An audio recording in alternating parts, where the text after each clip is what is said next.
Have you ever noticed that the moment you stop desperately wanting something, it seems to find its way to you?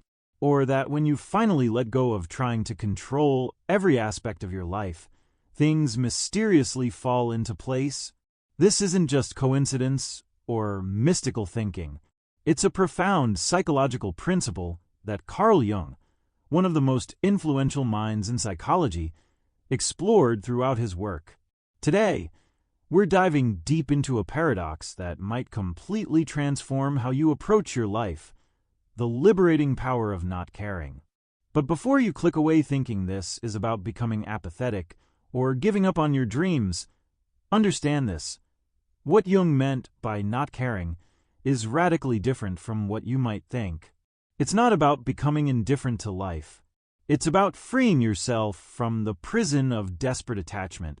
By the end of this video, you'll understand why your desperate need for things might be the very thing keeping them away, and how the ancient psychological wisdom Jung uncovered can unlock a more authentic, powerful way of being. Let's start with something most of us can relate to. Think about a time when you wanted something so badly it consumed you. Maybe it was a relationship, a job, acceptance from someone, or a specific outcome you'd pinned all your hopes on. You probably spent countless hours obsessing over it, strategizing, worrying, and trying to force it into existence. And what happened? Most likely, the more you grasped for it, the more it slipped through your fingers. Jung understood this dynamic deeply. He observed that when we become overly identified with our desires and goals, when we attach our entire sense of self-worth to outcomes, we actually create a psychological prison. We become slaves to external validation, to circumstances beyond our control, to the opinions of others. This isn't just abstract philosophy. Modern psychology has confirmed what Jung intuited decades ago. When we're in a state of desperate wanting, our brains actually work against us. We activate our threat detection systems, flooding our bodies with stress hormones. We become hypervigilant, scanning constantly for signs of failure or rejection. This state of chronic activation makes us tense, inauthentic, and, ironically, less attractive to the very things we're pursuing. Think about job interviews. Have you ever noticed that the interviews you care least about often go the best? When you're desperate for a position, when you need it to validate your worth, you bring that energy into the room. You're tense. You're trying too hard. You're not yourself. But when you don't care as much, when you've already accepted that you'll be fine either way, you're relaxed, authentic, and paradoxically, far more impressive.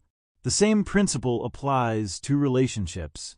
The person who desperately needs love, who clings and pursues, and tries to force connection, often repels the very intimacy they crave. Meanwhile, the person who is complete within themselves, who would enjoy companionship, but doesn't need it to feel whole, naturally attracts others. Jung called this phenomenon the neurosis of wanting. When we want something from a place of lack, from a sense that we're incomplete without it, we're operating from what he would call an inflated ego. The ego in Jungian psychology is that part of us that identifies with our roles, our achievements, our image. When the ego becomes too dominant, when it convinces us that we must have certain things to be worthy or complete, it creates immense suffering. But here's where it gets interesting. Jung didn't advocate for eliminating desire altogether. He wasn't suggesting we become monks who renounce all worldly attachments. Instead, he pointed toward something far more nuanced and psychologically sophisticated: the ability to hold our desires lightly, to want without needing, to pursue without being attached to outcomes. Now, let's go deeper into something Jung would want us to explore: what's really happening beneath our desperate caring. Because often, what we think we want isn't actually what we want at all. It's a projection, a symbol for something deeper. Jung introduced the concept of the shadow, those parts of ourselves that we've repressed, denied, or hidden away because they don't fit the image we want to project to the world or even to ourselves. And here's the crucial insight. Our desperate attachments are often shadow material in disguise. Let's say you're desperately pursuing wealth. On the surface, you tell yourself it's about security, about providing for your family, about freedom. But Jung would ask you to look deeper. Is it really about wealth? Or is it about proving your worth to a father who never believed in you? Is it about compensating for a deep-seated feeling of inadequacy? Is it about the power and status you think will finally make you feel significant? When we're unconscious of these deeper motivations, when we haven't done the work of integrating our shadow, our desires control us. We become possessed by them. We care so desperately because we've unconsciously convinced ourselves that getting this thing will heal an old wound, will finally make us feel complete, will prove once and for all that we're enough. But here's the psychological truth Jung discovered. Nothing external can heal an internal wound. No achievement, no relationship, no amount of money or status can fill the void created by parts of ourselves we've rejected or never developed. This is why people who achieve their desperate goals often feel empty afterward. They get the promotion, the relationship, the house, the body, and they're left thinking, is this all there is? Jung observed this pattern throughout his clinical work. People would come to him having achieved everything society told them to want, and yet they were miserable, anxious, depressed. They had cared so much about the wrong things, about external markers of success, that they'd neglected the inner work of becoming whole. This is what Jung meant by individuation, the process of becoming who you truly are, of integrating all the disparate parts of yourself, both light and shadow, into a coherent whole. And here's the paradox. The more you do this inner work, the less you desperately care about external validation, and the more effective you become in the world. When you're not driven by unconscious needs, by shadow material seeking resolution through external achievement, you can pursue goals from a place of wholeness. You want things because they genuinely align with your authentic self, not because you're trying to prove something or fill a hole. To truly understand Jung's perspective on the transformative power of not caring, we need to understand his distinction between the ego and the self. The ego, as we mentioned earlier, is your conscious identity. It's the I that you think you are, your name, your roles, your personality, your memories, your goals. The ego is necessary. It's how we function in the world. But Jung recognized that the ego is just a small part of who we are.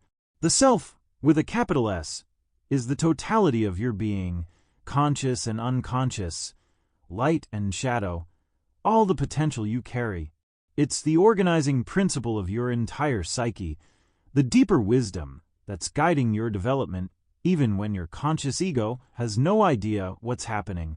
Now here's where this becomes relevant to our discussion of not caring. When we're overly identified with the ego, when we think the ego is all we are, we become desperately attached to maintaining and inflating it. We care intensely about anything that threatens our ego identity or promises to enhance it. If I believe I am my job title, I'll be devastated by a career setback. If I believe I am my relationship status, I'll be desperate to maintain relationships even when they're unhealthy. If I believe I am my achievements, I'll be driven by a relentless, anxious need to accomplish more and more. But when we begin to identify with the self, when we recognize that we're far more than our ego identity, something profound shifts. We can hold our ego concerns more lightly. We can pursue goals without being attached to them, because we know that our essential worth isn't at stake. Jung often talked about how the second half of life should be about this shift from ego to self, from inflation to integration. In the first half of life, we need to build an ego, to establish ourselves in the world, to achieve and accomplish. But if we stop there, if we never make the turn inward, we end up in midlife crisis, desperately clinging to an identity that's becoming increasingly hollow. The moment you stop caring, in the Jungian sense, is the moment you begin to identify less with the small, fearful ego and more with the larger self. You stop needing every interaction to confirm your worth. You stop needing every goal to succeed for you to be okay. You develop what Jung called psychological attitude, the ability to hold tensions, to tolerate uncertainty, to be comfortable with not knowing. This doesn't mean you become passive or unmotivated. Quite the opposite. When you're not driven by ego fears and desperate attachments, you can take bigger risks, pursue more authentic goals, and paradoxically, achieve far more. Because you're not constantly sabotaging yourself with anxiety, with the fear of failure, with the desperate energy that repels what you're pursuing. Jung noticed something remarkable in his work with patients and in his own life. When people let go of their desperate grip on specific outcomes, when they stopped caring in this deeper sense, meaningful coincidences would often occur. He called this phenomenon synchronicity. Synchronicity is Jung's term for meaningful coincidences, events that are connected not by causality, but by meaning. You think of an old friend and they call. You need a specific piece of information, and you randomly open a book to exactly the page that contains it. You let go of trying to force a career path, and an unexpected opportunity appears that's perfect for you. Jung believed these weren't just random chance. He proposed that when we align with the self, when we stop trying to force reality to conform to our ego's demands, we become open to a deeper flow of meaning. We become receptive to possibilities we couldn't have planned or predicted. This might sound mystical, but there's a psychological explanation that's quite practical. When we're desperately caring, when we're fixated on one specific outcome, we develop tunnel vision. We literally cannot see alternatives. Our attention is so narrowly focused on what we think we need that we miss opportunities all around us. But when we let go, when we stop caring in that desperate, attached way, our perception opens up. We notice things we would have missed. We're more present, more receptive, more able to respond to what's actually happening rather than what we wish were happening. Think of it like trying to remember a word that's on the tip of your tongue. The harder you try to grasp it, the more it eludes you. But the moment you relax, the moment you stop trying, it pops into your mind effortlessly. This is the psychological principle at work. Jung experienced this dramatically in his own life. After his break with Freud, he went through what he called his confrontation with the unconscious, a period of intense inner turmoil where all his previous certainties dissolved. He stopped caring about his professional reputation, about what the psychoanalytic community thought of him, about conventional success. He turned inward, exploring his dreams and visions, engaging with his unconscious in a radical way. And it was precisely through this letting go, this not caring about external validation, that he developed his most profound insights. The ideas that would make him one of the most influential psychologists in history emerged not when he was trying to achieve or prove something, but when he surrendered to a deeper process. So how do we actually apply this? How do we move from desperate caring to this liberated state Jung is pointing toward? Let me give you some practical principles drawn from Jungian psychology. First, practice what Jung called active imagination. This is a technique for engaging with your unconscious, for discovering what's really driving your desperate attachments. When you find yourself obsessing over something you desperately want, sit with it. Don't try to suppress it or act on it. Instead, ask it questions. What do you really want? What are you afraid of? What old wound are you trying to heal? Often, you'll discover that beneath your surface desire is something deeper. You don't just want the promotion, you want to feel valued. You don't just want the relationship, you want to feel lovable. And here's the key. Once you see what's really driving you, you can begin to address it directly, rather than through the proxy of external achievement. Second, develop what Jung called the transcendent function, the ability to hold opposites in tension without collapsing into one side or the other?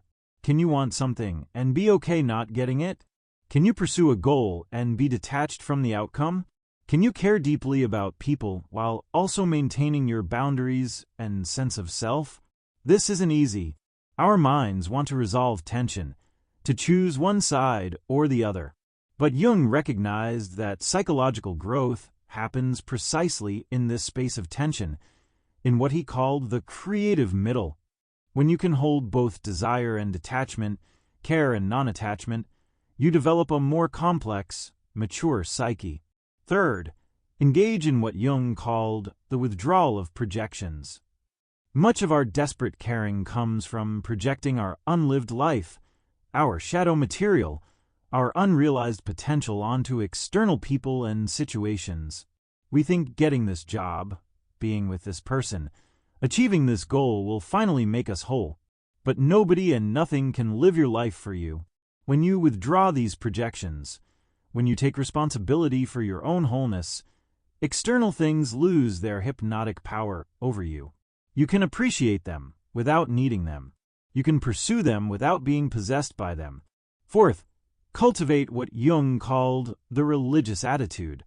Not religion in the conventional sense, but a stance of openness and surrender to something larger than your ego. Whether you call this God, the universe, the self, or simply the mystery of existence, recognizing that you're not in complete control is paradoxically empowering.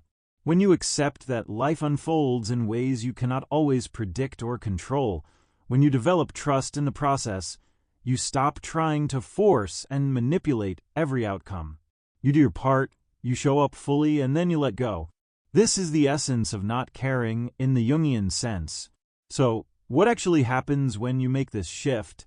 What does life look like when you stop caring in this desperate, attached way?